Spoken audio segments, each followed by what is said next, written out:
दोस्तों, एक बार दुनिया के महानतम वैज्ञानिकों में से एक अल्बर्ट आइंस्टीन ने कहा था कि creativity is the more important of the knowledge, क्योंकि लॉजिक्स और फिजिक्स के नियमों की भी एक सीमा होती है, लेकिन क्रिएटिविटी की कोई सीमा नहीं होती। और आप अपनी सृजन शक्ति के दम पर ब्रह्मांड के किसी भी कोने में एक सेकंड में पहुंच सकते हैं। वह ब्रह्मांड जिसका ना तो कोई आदि है और ना ही कोई अंत, और यह इतना विशाल है कि जिसे सिर्फ इमेजिनेशन पावर के दम पर ही मापा जा सकता है। पर वास्तव में यह यूनिवर्स कितना बड़ा है? क्या यूनिवर्स के अंतिम छोर का पता लगाया जा सकता है? हमारे इस अंतहीन यूनिवर्स की शुरुआत कैसे हुई? क्या हमारे इस यूनिवर्स के अलावा भी और यूनिवर्स मौजूद है?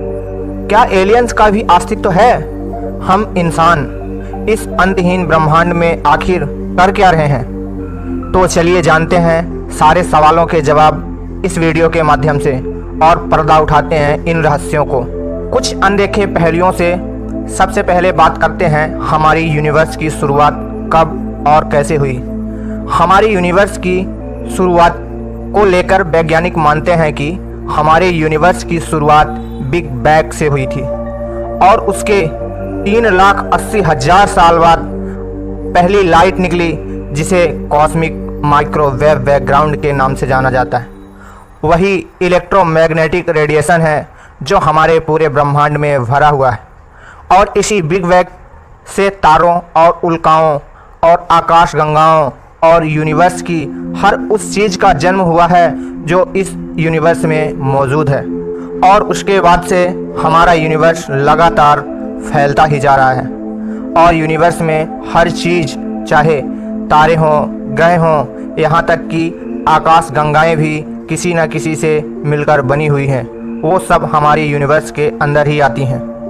और अब बात करते हैं कि हम अपने यूनिवर्स की सीमाओं को माप सकते हैं। तो इसका जवाब आपको डरा भी सकता है और इस दुनिया को लेकर अपने पर्सपेक्टिव को हमेशा हमेशा के लिए बदला भी जा सकता है। क्योंकि अगर हम अपने ब्रह्मांड को मापना चाहते हैं तो आप कहाँ से इसे मापना शुरू करेंगे? क्योंकि इसका तो ना कोई शुरुआती छोर है और ना ही कोई अंतिम, ना तो कोई चीज़ इसके ऊपर है और ना ही कोई चीज़ इसके नीचे है, ना ही आगे है और ना ही पीछे है। लेकिन अगर मापना ही है तो इसकी शुरुआत हमें तो अपने घर से ही करनी होगी। हमारा मतलब है कि पृथ्वी जो एक सूर्यमंडल का हिस्सा है और जो अरबों सालों से बाकी ग्रह के साथ हमारे सूरज और हमारी पृथ्वी सूरज का चक्कर काट रही है, वह सूरज जो हमारी पृथ्वी से लगभग 15 करोड़ किलोमीटर की दूरी पर है। दूरी इतनी ज़्यादा है जिसे पैदल चलकर पूरा करने में एक इंसान को लगभग 5,000 सालों से भी ज़्यादा का टाइम लग जाएगा। लेकिन अगर आप ऐसे स्पेसशिप पर सवार हैं जो प्रकाश की रफ्तार से 3 लाख किलोमीटर पर सेकंड से चलता है, तो आप सूरज तक सिर्फ 8 मिनट में ही पहुंच जाएंगे। लेकिन पृथ्वी और सूरज के बीच की दूरी हमारी इन्फिनिटी यूनिवर्स के आकार की तुलना में कुछ भी, और तो हमारा सूरज और हमारा सौरमंडल भी इस अनंत समंदर के गुण के बराबर भी नहीं है। और हम ऐसा क्यों कह रहे हैं? क्योंकि हमारा सूरज एक तारा है जो मिल्की वे गैलेक्सी का हिस्सा है। वह मिल्की वे गैलेक्सी जो 1.5 लाख प्रकाश वर्ष चौड़ी है और जिसके अंदर सूरज जैसे अरबों खरबों तारे उसमें तैर रहे हैं। वह सौरमंडल हमारी इस गैलेक्सी में मौजूद है, और इस बात की भी काफ़ी पॉसिबिलिटी है कि हमारी ही गैलेक्सी में हमारी पृथ्वी जैसे ही अरबों ग्रह मौजूद हैं। यह सुनकर दिमाग चकरा तो गया होगा, लेकिन यह तो हमारी जर्नी की शुरुआत है। हमारी मिल्की वे गैलेक्सी के जैसे ही हमारे इस यूनिवर्स में लाखों अरबों गैलेक्सियां मौजूद हैं। वह हमारे सूरज जैसे तारे मौजूद हैं और जिनके चारों तरफ असंख्य ग्रह चक्कर काट रहे हैं, और अब इन आकाश गंगाओं को मिलाकर एक क्लस्टर बनता है, और ऐसे ही करोड़ों क्लस्टरों में से एक यूनिवर्स बनती है। लेकिन एक यूनिवर्स पर अंतहीन ब्रह्मांड के एक बूंद मात्र है। सर्व आकाश गंगाओं से बना यह हमारा यूनिवर्स, उसे इन्फिनिटी यूनिवर्स का एक बहुत छोटा सा हिस्सा है जिसका ना तो कोई अंत है और ना ही कोई शुरुआत और ना ही कहीं भी अंतिम छोर है। और इस ब्रह्मांड के आकार को मापा जा सकता है जिसके बारे में हम सोच भी नहीं सकते। फिर भी हमारी यह खोज यहाँ अगर पूरी तरह ख़त्म नहीं होती है, क्योंकि हम अपने ऑब्जर्व यूनिवर्स को माप सकते हैं। आप सोच रहे होंगे कि ऑब्जर्व यूनिवर्स होता क्या है, तो हम आपको बता दें कि ऑब्जर्व यूनिवर्स से हमारा मतलब यूनिवर्स के उस हिस्से से है जिसके बारे में हम पता लगा सकते हैं।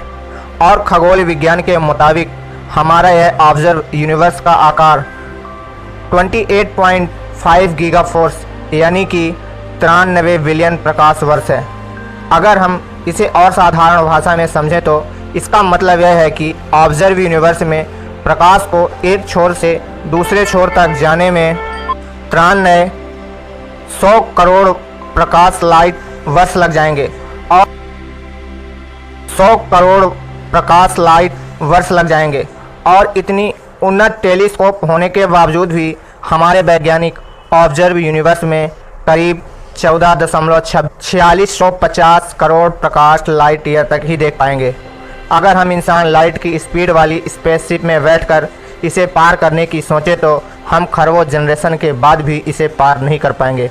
यह सुनकर आपके मन में एक सवाल ज़रूर उठ रहा होगा कि जब लाइट को ही यूनिवर्स को पार करने में 9300 करोड़ साल लग जाएंगे तो वैज्ञानिकों ने कैसे जान लिया कि यह 93 बिलियन प्रकाश लंबी है। हम आपको बता दें कि वैज्ञानिकों ने यूनिवर्स में ग्रह और सितारों के बीच की दूरी को रेडियो तरंगों की मदद से नापते हैं और इसे कॉस्मिक डिस्टेंस लैंडर कहा जाता है। लेकिन इस ऑब्जर्वेबल यूनिवर्स के बाहर क्या है शायद हम कभी भी जान ना पाएँ। लेकिन फिर भी हमारी यूनिवर्स को लेकर कई थ्योरीज मौजूद हैं जिन्हें सुनकर आपके मन में एक अनजाना सा डर जरूर पैदा हो जाएगा। यह डर होगा अज्ञान का और इन्हीं में से सबसे पॉपुलर थ्योरी है पैरेलल यूनिवर्स का। जी हाँ, पैरेलल यूनिवर्स बहुत ही अजीब वैज्ञानिक धारणा है। इसके अनुसार इन ब्रह्मांड के भीतर अनंत ब्रह्मांड है। यह जानकर शायद आपको झटका लगे, लेकिन अलग ब्रह्मांडों की फिजिकल और केमिकल बनावट इनकी बिल्कुल अलग अलग हो सकती है। यहाँ तक इन दूसरे यूनिवर्स की प्रकृति यानी फिजिकल के नियम भी अलग हैं। शायद उन दूसरे यूनिवर्स में इंसान हो ही ना और वहाँ कोई दूसरी स्पीशीज रहती हो, जैसे वहाँ मच्छर इन्वॉल्व होकर एक इंटेलिजेंस स्पीशीज बन गए हों और वहाँ राज करते हों, या फिर उन दूसरे यूनिवर्स में सभी इंसान उड़ सकते हों, या फिर वहाँ हम इंसान लाखों सालों तक जिंदा रह सकते हों। और क्या पता उन यूनिवर्स में डायनासोर कभी मरे ही ना हो और वहाँ अभी भी उन्हीं का राज चल रहा होगा। अज्ञान यूनिवर्स में मौजूद मिस्टीरियस की खोज पैरेलल यूनिवर्स पर आकर ही नहीं रुक जाती। पैरेलल यूनिवर्स के बीच वैज्ञानिक मल्टीवर्स, साइंटिफिक मल्टी शब्द ब्रायन मल्टीवर्स की तैयारी, जिसे आप मल्टीवर्स कह सकते हैं। और इनका एग्जाम्पल हमें एवेंजर, इन्फिनिटी वॉर और स्टार वॉर्स जैसी साइंस मूवीज़ में देखने को मिल चुके हैं।